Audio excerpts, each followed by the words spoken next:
Hello दोस्तों, इस lecture में हम देखेंगे इनकम टैक्स रूल क्या होता है।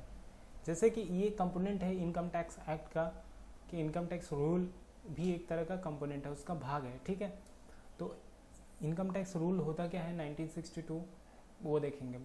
The administration of a direct tax is look after by the central board of direct taxes, जिसको हम बोलते हैं CBDT, central board of direct tax. ठीक है, the CBDT is empowered to make the rule for the carrying out the purpose of the act।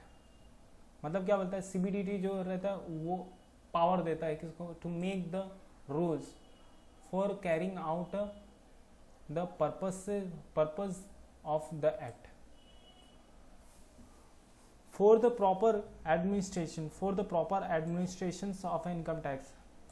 सही से administration हो उसके लिए क्या बोलता है CBDT फ्रेम द रूल, उसमें CBDT ने रूल बनाया हुआ, from the time to time rule बनाती है। ठीक है, these rules are the collectively called the income tax rules 1962।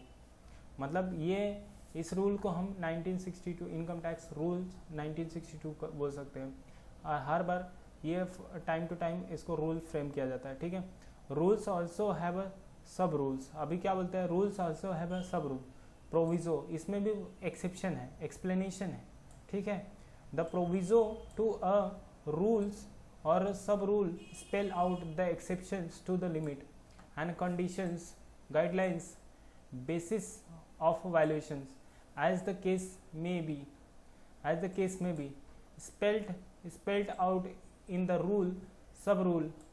the explanations give the clarification for the purpose of rule। ये तो आप जानेंगे कि rules sub rule इसके बारे में।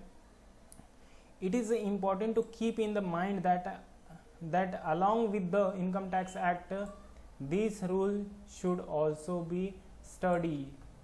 मतलब इनकम टैक्स एक्ट पढ़ने के साथ साथ में रूल्स भी पढ़ना पड़ेगा। ठीक है, अब आगे के लेक्चर में सर्कुलर एंड नोटिफिकेशन देखेंगे। इस लेक्चर में यहीं तक।